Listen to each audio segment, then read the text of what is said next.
Oh hello, I'm Tyler. As you can see, I'm currently using the Wii Remote in a godforsaken fighting game in preparation for Super Smash Bros. 6. I can only hope this preparation for Smash 6 is necessary, and Nintendo provides me another simple controller to break my hands with. With Super Smash Bros. Ultimate's final DLC character, Sora from Kingdom Hearts, releasing on October 18th, the support for Smash Ultimate has ended, finalizing its roster, stages, features, and character patches. While Smash Ultimate certainly isn't dead as a party game or competitive fighting game with its DLC completed and patches finished, the speculation for Super Smash Bros. 6 can finally begin, as can our wishes for how it will play, and what character, stages, and features we'd like to see. Now you may say, Tyler, Tiger, even son of a b****, why are you talking about preparing for Smash 6 when the latest patches came out in May, and Sora not too long before that? Number 1, do you see how many hours I have in Ultimate? Number 2, because I like to burn a hole in my pocket. If I'm not burning through my money figuratively and literally, what am I supposed to do with it? Get a 401k? At this point, all my assets are tied up in my monthly purchase of a $60 children's game. Originally in this bit, I was going to actually literally burn money, but I was informed underneath 18 UNSC Section 33 that is against the law, and I do not want to go to prison, nor do I want the tax fraud to catch up with me. To begin my wish list, there are a few assumptions about Super Smash Bros. 6 we'll need to make. While it may sport a different art style, it is likely to transition to Smash 6 will be similar to the transition from Smash for Wii U to Smash Ultimate, leading me to assume that Smash 6 will be built off the Super Smash Bros. Ultimate engine and refine the gameplay / make gameplay changes from the previous game. This allows for the characters in Smash Ultimate to more easily return in Smash 6, as well as the majority or all the stages, provided they are visually updated or remade completely. However, I understand if there is a need to remove characters, just because the Everyone Was Here tagline was a big selling point for Smash Ultimate, doesn't mean it needs to be for Smash 6. The roster could be streamlined. I would, however, prefer that if characters are cut, they're more inconsequential characters from series heavily represented like Fire Emblem, Mario, or Pokemon, or Echo Fighters / characters that are almost clones like Dr. Mario, Young Link, or Pichu. It'd be disappointing to lose a character like Snake again, so I prefer that all series that are represented in Smash maintain a representative for those series. This principle is also applicable to the stage list. It makes sense for every series to at least have a stage if there's a need to trim stages for Smash 6. Also, I want the Mario Kart 7 Rainbow Road stage to return from Smash for 3DS. It was visually beautiful, and the Rainbow Road medley needs a home to be played on. I don't blast Beethoven at the gym. Why would I want to blast Rainbow Road on small battlefield? There is the additional possibility of the next Super Smash Bros. Release not being a new game at all, but an upgraded re-release of Super Smash Bros. Ultimate for Nintendo's next console, akin to Mario Kart 8 Deluxe. In this instance, I'd say what is most applicable would be new characters, stages, and music, and patches like current Smash, with no major changes. With this wish list, we'll be prioritizing initial discussion to the most popular characters based on a large-scale online poll by Source Gaming, a sizable poll conducted by r/smashbros, Twitter request compiled by user MU_2 on r/Super Smash Bros. Ultimate, and a Japanese poll conducted by gaming website Inside Games. While the original purpose of these polls was to gauge interest in DLC characters for Super Smash Bros. Ultimate, these results can be generally applied to a new Super Smash Bros. Game as well. When it comes to the organization of this wish list, I'll be placing characters into general categories and discussing the most popular of these general categories first, with this list encompassing a decent organized list of what characters have been most requested, and going through ideas for movesets of what characters I find interesting.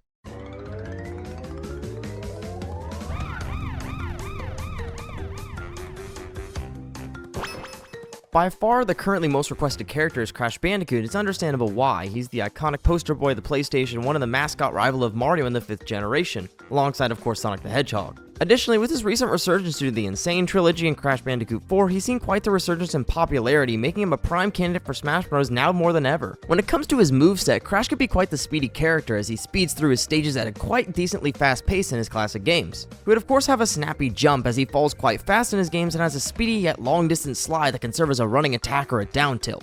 He would certainly need his iconic spin attack, which could be useful not just as a nair but as a neutral attack. I'd expect Crash's moveset to employ some general moves such as a range of punches that travel a decent distance with his lankier arms and expected range. His belly flop would be a great down aerial, and I would love to see his throws, such as how he could spin around and throw his opponents. When it comes to Aku, I'd not be surprised if he would act like Luma with Rosalina and Luma, or be used for a side special allowing Crash to go temporarily invincible, akin to Banjo and Kazooie's Wonder Wing attack. When it comes to other special moves, Crash could use an animal buddy like Polar, with Crash riding on him to run over enemies. His up special would likely be his jetpack from Crash Bandicoot 2, giving him decent height to recover, making up for a jump that gives him decent height, but would make Crash drop like a brick.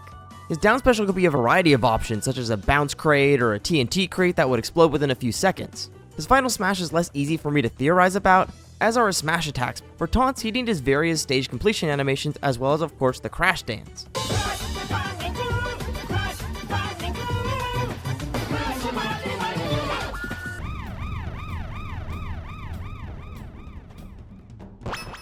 Rayman is another iconic platforming mascot from the 5th generation on both the PlayStation and Nintendo 64 with his initial 2D outing Rayman and his 3D outing Rayman 2, yet he's more niche like Banjo-Kazooie. I'd expect Rayman to have many attributes from his games with quick running speed and general movement, but middling speed for the execution of his moves alongside a floaty jump. For his recovery, he'd likely use the throttlecopter ability from Rayman 3, and his helicopter hair ability serving as an extension of his jump, but with a hitbox allowing him to avoid being spiked when gliding. Rayman would be able to wall jump like Mario as well, as he commonly wall jumps in his games.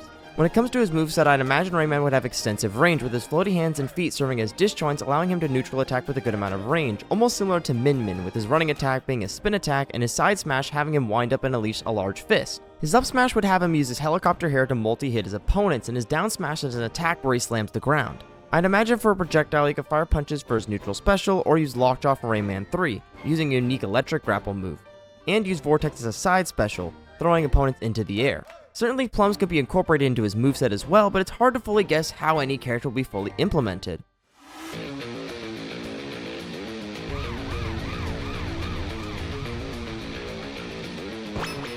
Doom is a legendary video game, arguably being the defining FPS of the genre throughout the 1990s, with Doom Guy serving as the simple and mute yet badass protagonist. Honestly, for Doom Guy to fit well in Super Smash Bros., he would need to be toned down, but I could still see him being represented accurately if Super Smash Bros. 6 were a teen-rated game. I'd still expect Doom Guy to have minimal to no blood, but just for his weapons to be faithful to Doom. Doom Guy would likely be a pretty fast character with a double jump introduced in Doom 2016, and would be standard in terms of how fast he drops. For close range damage, I'd expect him to wield a super shotgun, which would technically be a projectile but act closer to move with mid-range, and his chainsaw serving as a close range multi-hit attack. The Doom Blade from Doom Eternal could also serve as a good close range option for his moveset, or even his bare fist or the Crucible. For his grabs and recovery, he can use the meat hook for the super shotgun introduced in Doom Eternal, providing him a decent amount of range to grab opponents from and a good recovery option. For the first FPS character in Smash, it would be difficult to implement a character that relies heavily on guns using mainly projectiles, but it can certainly be done. Previously in Super Smash Bros., we've had characters like Shulk who have the ability wheel, so I wouldn't think it'd be too far-fetched for Doom Guy to use a weapon wheel to access a variety of weapons like the heavy assault rifle, plasma rifle, the chain gun, the gauze cannon, and the rocket launcher. For his final smash, he definitely used the BFG, the big gun, to absolutely annihilate his opponents. And to hear the Doom 2016 soundtrack playing on a Doom-themed stage in hell would be sick and would be really intense.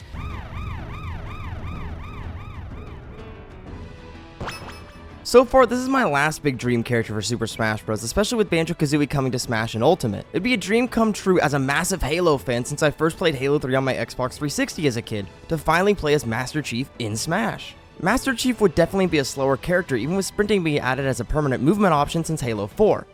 Normal Halo gun combat is not particularly fast, it is more so focused on using grenades, power weapons, jumping, and aiming well to beat opponents. Halo jumping is often very floaty, so I'd expect Master Chief to have a jump with a good amount of height, and greater floatiness than a character like Mario. For his moveset, Master Chief can utilize the Energy Sword and the Gravity Hammer for close combat, as well as hitting opponents with the weapon he is using, likely his main weapon, the Assault Rifle, with the ability to either change to the Battle Rifle or the pistol. Master Chief could utilize the Plasma Grenade that can stick to opponents and have a decent explosive range when thrown to the ground.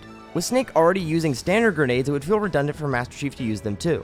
I would love to see more Halo weapons as well, but not necessarily tied to a scroll wheel. Halo has always been about having two main weapons. A good compromise would be having other weapons as different moves, such as the NieR dealing a close-range blast with small hits, the shotgun as a smash attack, and the rocket launcher as a projectile attack that can be launched in the air, but will damage you if you're too close to it. I think the thruster ability from Halo Infinite could serve as a good dash attack, and the grapple shot as a great option for recovering, grabbing items, and grabbing onto opponents, allowing Chief to engage in close-quarters combat, but at a price if the opponent is wary it is coming and strikes Master Chief first. The drop wall from Infinite could serve as a good defensive option for Chief, as would the repulsor from Infinite, making for a great downbeat option. Master Chief's character design would likely be based on his Halo Infinite armor, and his various palette swaps just being different colors of Master Chief's armor, a nod to Halo multiplayer and an easy way to make the character easily discernible. Also, yes, I've read some of the Halo books, leave me alone, it's my version of manga. And the Halo soundtrack, my god.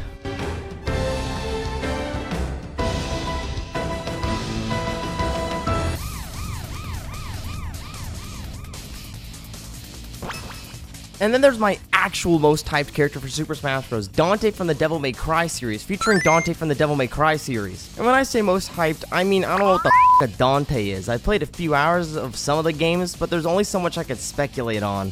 He seems like a pretty exciting character though. He'd be really cool to see in Smash, so I still appreciate his addition if it does happen. Dante would likely employ his various devil arms with Sparta, Lastor, Yamoto, and Rebellion, which have the elements of Demon, Lightning, Dark, and Magic respectively, being swords Dante could switch between for melee combat, or could be more simply employed as various different moves. He could even have a brawler attack, possibly as a special move, utilizing Infrared gauntlets where Dante can fight up close, dealing fire damage.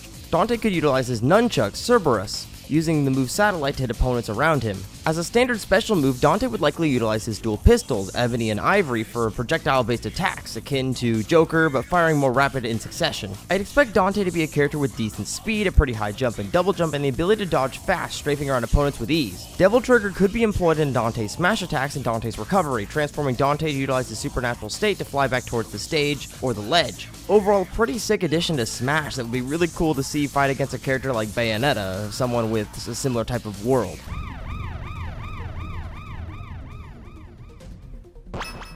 I haven't played this game because what video game commentator actually plays video games? What the fuck is this? 2B is not a character suggestion that I see as super likely, with 2 games, technically 3, of which are not on Nintendo consoles. However, 2B would be a cool addition to the roster, likely utilizing small swords, large swords, spears, and combat bracers, and would be heavily combo focused.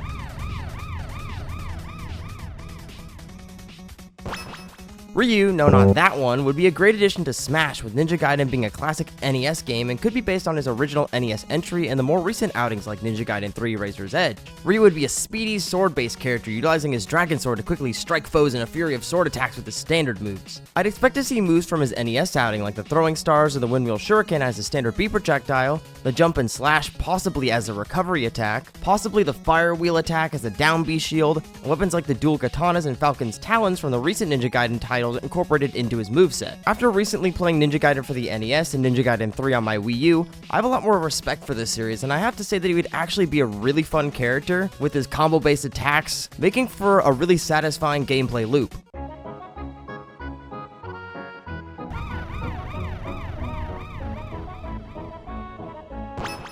In my opinion, this is the hardest character to predict for Super Smash Bros. On one hand, Geno is a fan favorite character, on the other hand, he's a side character from a Mario-themed RPG from 1996, but on a theoretical third hand, it is plausible because he was a Mii costume in Smash for Wii U and Ultimate, so the Smash team is at least willing to accommodate fans of his, but on a theoretical fourth hand, I'm not sure I got this many hands. If Geno were to be in Smash, which I'm all for, why not? He's a really exciting character for the Smash fanbase, who've been asking for his inclusion for what feels like forever. His moveset is harder to predict. I'd expect all his moves from Super Mario RPG, with Geno Beam serving as an energy beam he can charge up, and Geno Boost possibly allowing him to increase his attack damage, but with a cooldown, serving to aid him in smashing opponents. I expect Geno Blast to be an up smash or serve as an up special, much like Pikachu's Thunderbolt. Geno Flash could be a long-range projectile-based attack, and I'd expect much of his standard moves to utilize his star gun, such as the Finger Shot, Hand Cannon, and Double Punch. For his final smash, he could use Geno Whirl, dealing 9,999 damage. Now, do I think he has a chance? Sorta, but I wouldn't put money on it.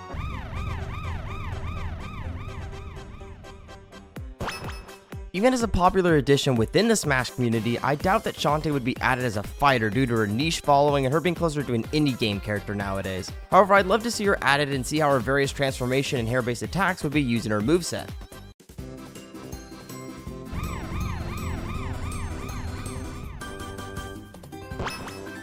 This is a fan favorite addition as a Nintendo character, and in general I think stems from the lack of recent character additions from the Kirby series and Super Smash Bros. Do I personally find Bandana Waddle all that interesting? Not really, but it would complete the Kirby's Return to Dreamland team. For his moveset, I'd expect him to obviously wield his spear, with his normal attacks being centered around attacks from Return to Dreamland, and his recovery utilizing his spear like a helicopter. For his special moves, I could see him use attacks from various other Waddle Dee variations in the series, such as Parasol Waddle Dee, Bow Waddle Dee, or Snowball Waddle Dee, or other Kirby enemies. Additionally, with Bandana Waddle Dee being the only second player character choice in Kirby in the Forgotten Land, his likelihood of being in the next Smash Bros. Has only increased.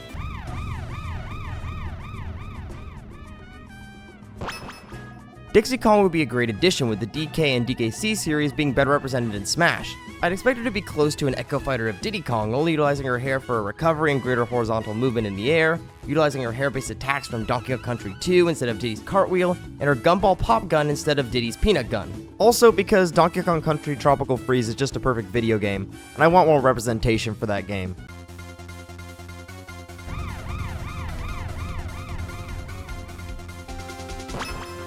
Phoenix Wright could potentially be a difficult character to implement, but not impossible, as it has been done successfully in Marvel vs. Capcom 3. It'd be a popular choice for Capcom to introduce, and a great representative for the classic adventure game genre.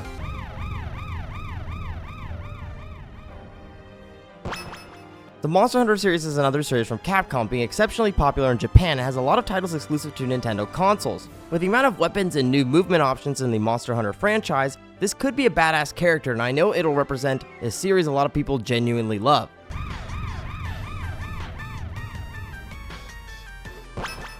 Touchdown? The Seahawks should have ran the ball. Anyways, Travis Touchdown would be a great addition to the roster, with the first 2 More Heroes games being Wii exclusives and the third game being a Switch exclusive, all of which are pretty great games. Much of Travis's moveset would be utilizing his beam katana, likely with the inclusion of the death skills from No More Heroes 3, with the Death Kick, Death Force, Death Slow, and Death Rain. He could make for a really fun sword fighter, being a lot more stylistic than your standard sword fighter.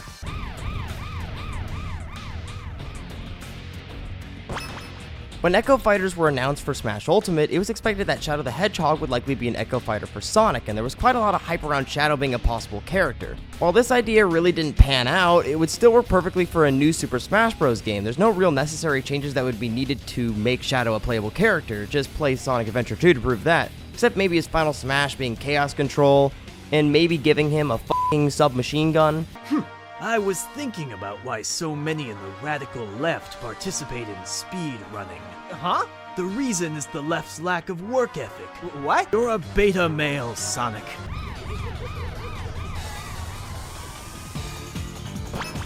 I come to make an announcement. Shadow the Hedgehog's a bitch-ass motherfucker. He pissed on my f***ing wife. Dr. Eggman has the potential to be an interesting Sonic series addition as well, likely utilizing his Eggmobile to attack opponents, much like Bowser Jr.'s Koopa Clown Car, while incorporating elements from his Egg Walker in Sonic Adventure 2.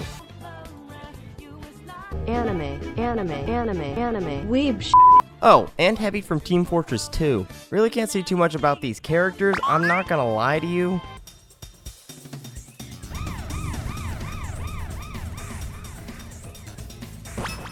Spyro is another classic platforming character from the 5th generation of gaming, and with the reignited trilogy, he'd be another pleasant addition that I think everyone would find fun to fly around as, charge opponents with, and shoot fire with.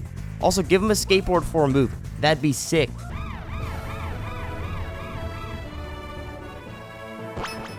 A niche pick among Nintendo fans, Isaac from Golden Sun could make for a cool character, but is very unlikely to be in Smash unless Nintendo and are interested in remaking Golden Sun for the GBA or making a new title, which both would be a good idea. Get on that, Douglas Bowser Koopa. Then there are the indie picks. While they are unlikely to be characters in a big franchise like Super Smash Bros., I still love to see their inclusion on these lists, as it shows a greater love for the creation of independent developers. We're getting Sans! Sans is in the With their greater amount of representation the Smash team has been providing indie titles in Ultimate, I hope characters like the Knight and Hollow Knight, Sans, Shovel Knight, and Celeste continue to get assist trophies and Mii costumes at least, though it would be amazing to have an indie character to represent that portion of the industry.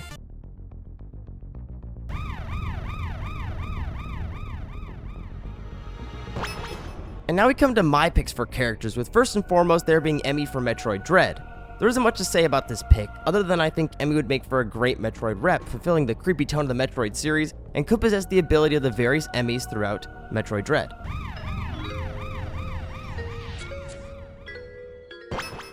A pick I've been supportive of in Smash for Wii U and would be excited to see would be Paper Mario. Paper Mario could be a completely different character than Mario, utilizing his various partners from Paper Mario on the N64, the Thousand Year Door, and Super Paper Mario, as well as his unique abilities across the series. He could use his partners for attacks like Cooper or Koops as a quick ground-based projectile against enemies, Bombette or Admiral Bobbery as an explosive projectile, Parakarry for his recovery, Thoriua, however you pronounce that, for his grab, and so many more. Paper Mario would likely wield a hammer and could turn paper thin for his dodge, and would likely use items in battle like any RPG character. I'm open to Paper Mario utilizing paint as well, even stickers. There's so many unique options and possible references for this character that he is one of the characters I want the most.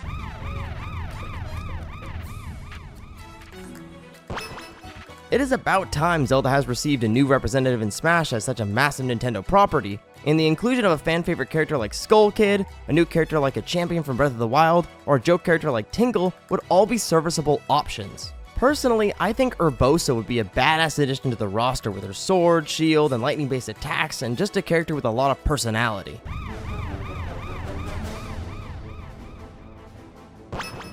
The Rabbids have earned a spot in the roster as well, with their recent outing Mario plus Rabbids Kingdom Battle being a smash hit and a charming title on the Switch, and the Nintendo community as a whole warming up to the weird characters. I would love to see them come over with their weapons from Mario plus Rabbids and costumes based on the Mario roster just like the game.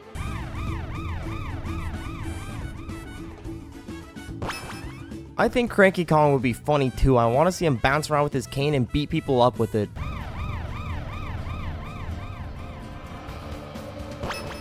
A very personal pick, Ezio Auditore da Firenze from the Assassin's Creed series would be an awesome Ubisoft rep and an addition to the roster, with his hidden blade striking foes from above, his hidden gun shooting opponents across the map, his sword play, as well as the items like smoke bombs or poison darts allowing him to add some interesting status effects to a match. Contra, Double Dragon, Ghost and Goblins, River City Ransom, Battletoads, Star Tropics. They would all be those out there additions that Nintendo loves to add with each Smash game to call back to their early roots in gaming on the NES. They put Ice Climbers in the game. We've already gone off the deep end. Please, dear God, not Clue Land next. I don't know what Pokemon is. Cinderace. Okay, next. It's like getting socks on Christmas.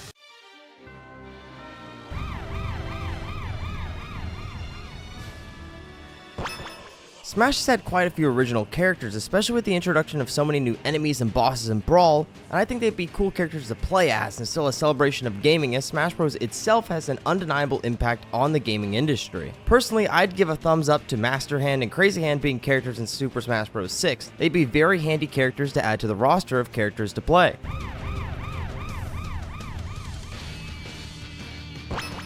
Taboo, the main antagonist of Brawl's Subspace Emissary, would be pretty cool too. He's probably the most creative Smash original character and pretty memorable. He's Gex. He's just so cool. When he does his tail attack, he could say iconic lines like "This is for Mr. Sinatra" or "That's for 12 years of Full House." Timeless lines from a timeless character. It is the L block. Iconic. He can fall from the top of the screen and crush that rap Pikachu.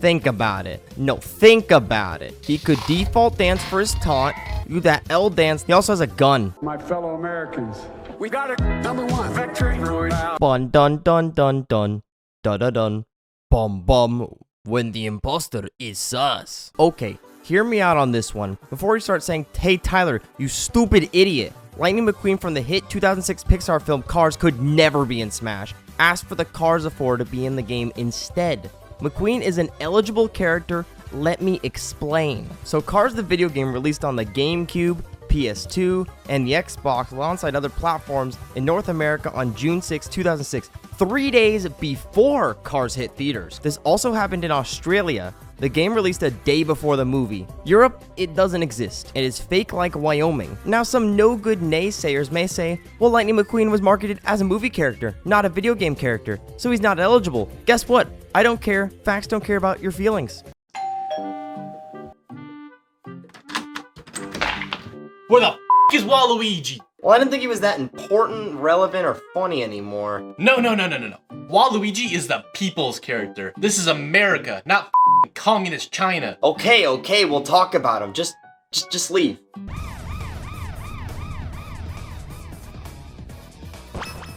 There are a decent amount of options for Waluigi's assumedly wacky moveset, most notably being his tennis racket as an integral part of his moveset, such as for his neutral attacks and his smash attacks. For Waluigi, I imagine him as a lanky character with some decent range, having wacky animations for his grabs, up and down smash, as well as for his running attack. Because Waluigi is primarily from Mario spin-off titles such as Mario Sports titles, Mario Party, and Mario Kart, I think his moveset should be focused on using items and tools from those series, such as the golf club as his down smash, a dice block for his up smash, Mario Kart items as projectiles for his special attacks, or a tennis ball using his tennis racket, or a bat to hit a baseball in reference to Mario Baseball. He would certainly need his rose for his taunt. Look at that man spin around like a ballerina. He's often shown using ball bombs, such as in Mario Kart Double Dash, so that would certainly be applicable to his moveset as a projectile, such as by throwing them. For his final smash, I'd personally reference Mario Strikers, having him do a super strike to hit opponents with a powerful soccer ball. Also, he needs that one taunt where he basically tells his opponents to suck it. When Super Smash Bros. For the Nintendo 64 was being developed, much of its roster had limited source material for developers to work with, leading to characters having movesets that were not as referential to their source material as modern Smash Bros. Characters are, and their modern counterparts also largely referencing up to their N64 days. These carryovers have led to the Nintendo 64 characters in Super Smash Bros. Ultimate being relatively unchanged from their Nintendo 64 appearances, leading me to theorize on how these characters could be modernized for Super Smash Bros. 6. Mario's remained relatively unchanged throughout most Smash releases and could further reference his most recent outing, Super Mario Odyssey, much like how Link's changes in Super Smash Bros. Ultimate reference Breath of the Wild. The utilization of Cappy not just as a projectile but as an extension of Mario's jump and recovery, providing him additional horizontal and vertical movement, would encapsulate how useful Cappy is as a tool in Super Mario Odyssey. Hey Calvin, think fast. When Super Smash Bros. Ultimate was initially teased, it was expected that Link would have dramatic changes to his moveset that would be reflective of Link's abilities in Breath of the Wild. However, the only notable change to Link was the change from him having standard bombs to using the remote bomb on a Sheikah Slate, and his new standard costume, nothing really more. The utilization of the sailcloth, such as for Link's recovery or as a gliding ability, an integral part of movement in Breath of the Wild, and the utilization of more unique weapons and the Sheikah Slate abilities in Breath of the Wild, would be more reflective of the new direction the 3D Zelda series has been headed. The use of the new flamethrower shown in Breath of the Wild 2's most recent trailer would be an awesome move for Link to use. Link's slowdown when he perfectly avoids an attack, or his parry in Breath of the Wild as a counter, would all be interesting, cool changes for Link. When it comes to Donkey Kong, he mostly engages in non-traditional hand-to-hand combat centered around him being an ape, which certainly results in fun movement, but one that does not fully reflect Donkey Kong as a character. I think adding more references into his moveset, such as projectiles like his classic barrels to throw, his coconut gun,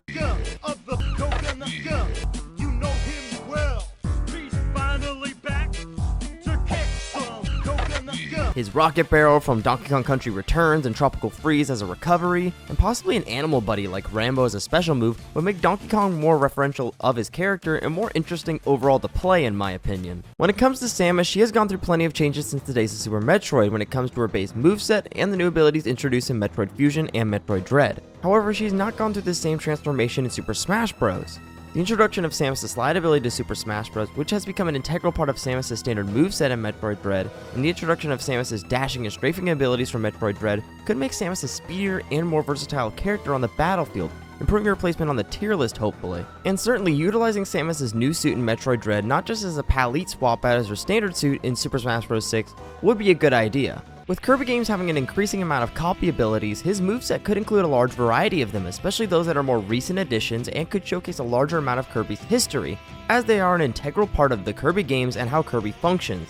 When it comes to Luigi, he could further utilize his vacuum and abilities from Luigi's Mansion 1 through 3, which would provide him a more unique moveset than Mario, such as the ice and fire abilities from Luigi's Mansion, and his ability to stun with a flashlight, most notably expanded upon in Luigi's Mansion Dark Moon. Jigglypuff could have additional fairy-type moves more reflective of modern Pokemon itself and the type changes for Jigglypuff in Pokemon X and Y. And with Captain Falcon and Ness having no new games, it's really hard to change them at all, sadly. Fox still has the same issue he's had since the N64 days, the lack of games where Fox is outside the R-Wing, excluding Star Fox Adventures. We don't need to reference that one. Yoshi has remained largely the same since the N64 days, with the only power-ups in various Yoshi games contributing to any character changes, as has Pikachu and his abilities in Pokemon releases. However, Yoshi would shit up if you gave him a weapon. 64.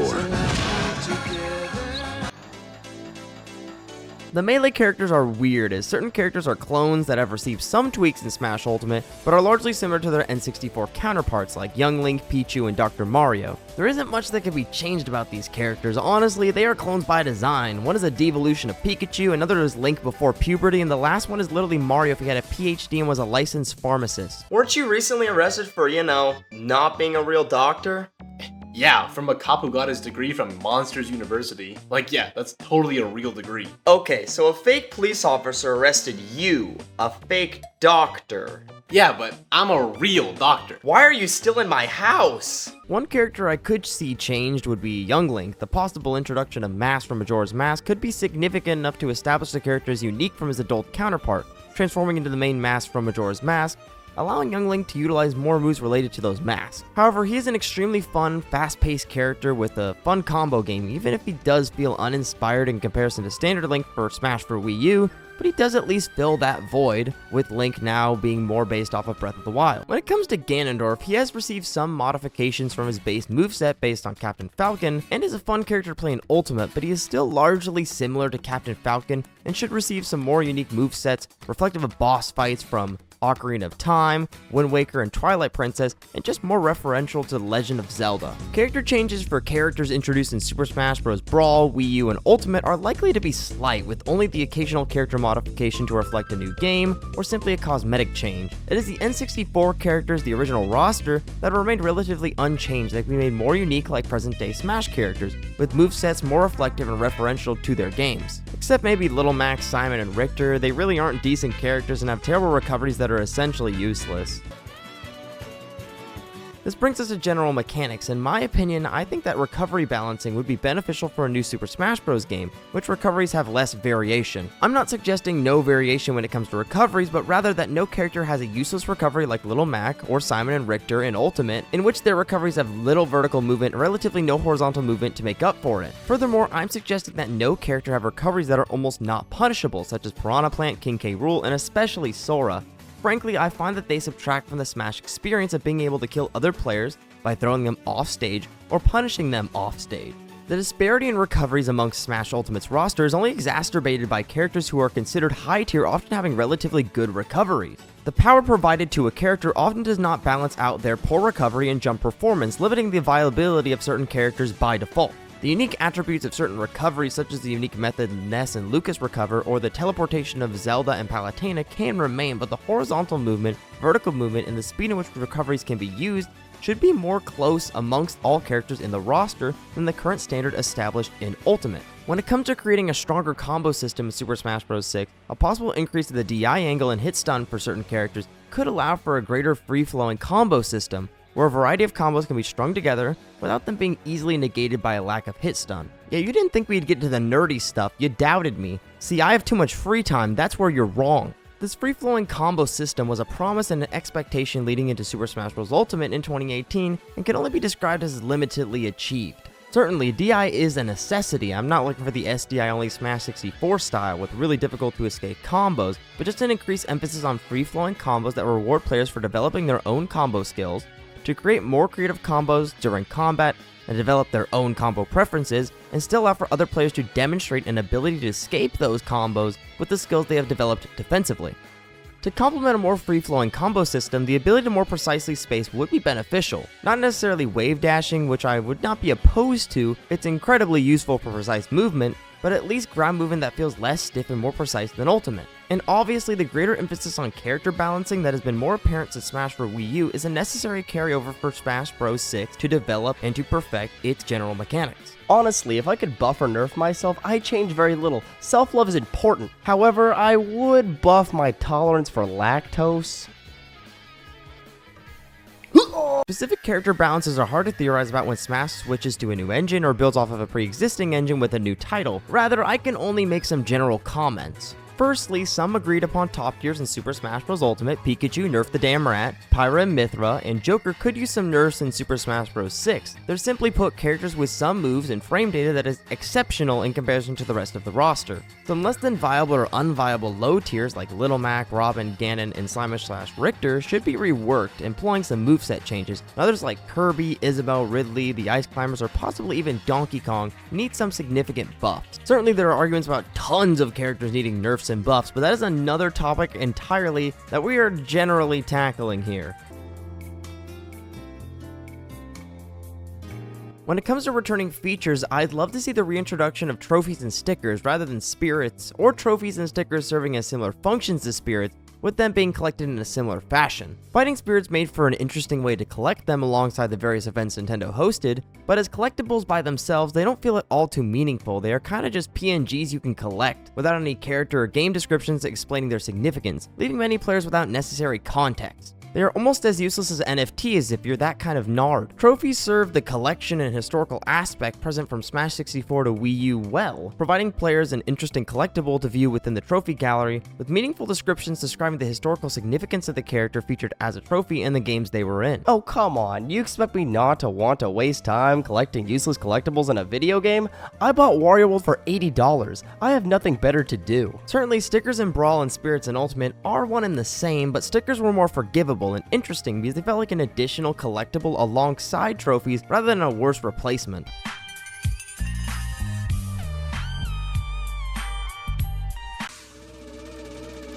What Super Smash Bros. 6 especially needs is a better online infrastructure that has exceptionally less lag, not relying on peer-to-peer connection, hopefully relying on rollback instead. Furthermore, the ability to view other players' network status and avoid matches that will have substantial lag or using poor Wi-Fi connections would only improve the user experience for players online. In addition, a ranked mode that doesn't feature the odd inflation of GSP, but is more like ranked modes in other fighting games, would hopefully provide more balanced matchups online. Also, a separation of casual and ranked play is a good idea so that all types of players can have an enjoyable experience and casual players can better learn the game before hopping into ranked. I also prefer being able to switch characters while playing with the same player. I think it'd be more flexible and interesting and a more similar experience to tournaments, no matter if ranking would be based on character or overall skill. When it comes to tournament play, I did like online tournaments in Smash Ultimate, but I prefer there to be two sections, a section where Nintendo follows a community-preferred tournament rule set, and a section for Nintendo's monthly events, which were in Smash Ultimate much wackier and tailored to casual experiences. Look, I'm just gonna be frank, while I occasionally do like playing with items, such as with friends locally or in an arena with my Twitch community, I'm not a fan of being restricted to either Nintendo's event tournaments, which are good fun,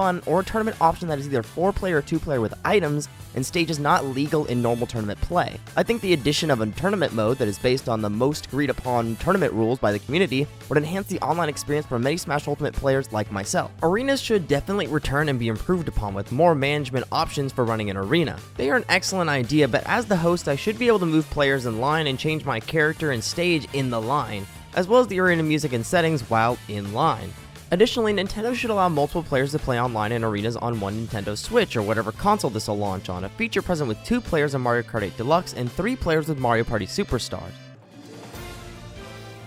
An actual good exclusive mode for Smash for 3DS, unlike goddamn Smash Tour for Smash for Wii U, Smash Run was this fun mode where players collected various buffs like speed, attack, defense, etc. from various Nintendo enemies, chests, as well as collectibles like trophies throughout a platform maze-like stage with various rooms featuring challenges like break the target or defeat them all. After the timer ran out, players then competed in a final battle alongside 3 other players with enhanced buffs. This mode featured similar platforming and challenges like Subspace Emissary and was a really fun distraction, combining traditional adventure mode gameplay with an interesting stat buffing gimmick, allowing players to more effectively beat enemies, collect trophies, and collect in-game coins, as well as battle other players in a unique match where stats are all over the place based on what players collected. This would be an excellent returning mode for Super Smash Bros. 6, especially if it featured online play and split-screen local play with 4 players. Furthermore, it would complement all the work the developers put into either traditional adventure mode or a new Subspace Emissary-like story mode. Speaking of a story mode, while World of Light was a fun distraction and a decent single-player experience, it pales in comparison to Brawl's Subspace Emissary. The Subspace Emissary was a story mode with an actual story featuring the game's roster, original characters, and an original antagonist with enjoyable 2D levels to platform, fight, and casually explore, bosses to take down, awesome and funny cutscenes, and co-op gameplay. I'd love to see Super Smash Bros. 6 feature a story mode like Subspace Emissary, possibly a sequel to Subspace Emissary or a whole new original story, with the return of many of those weird enemies and antagonists from Subspace Emissary, and a greater focus on exploring Nintendo's worlds with more Nintendo enemies, much like Melee's adventure mode. While it certainly could be 4-player, I'd actually prefer to remain a 2-player co-op experience, as co-op allowed for actual cooperation with another player without it being too chaotic, and served the platforming better than the madness that is New Super Mario Bros. Wii or U. However, one notable change I'd prefer would be the introduction of online co-op, especially with it present in other Nintendo titles like Super Mario 3D World plus Bowser's Fury and Mario Party Superstars. Overall, a new story mode would really add to the memorability and replayability of Super Smash Bros. 6, much like Brawl, long after the game's relevancy as a fighting game and a Super Smash Bros. Game. Honestly, I'm really excited for the next Smash game. I think there's a lot of cool characters. Holy f*** is that Garfield? F*** Smash. I hate Mondays too.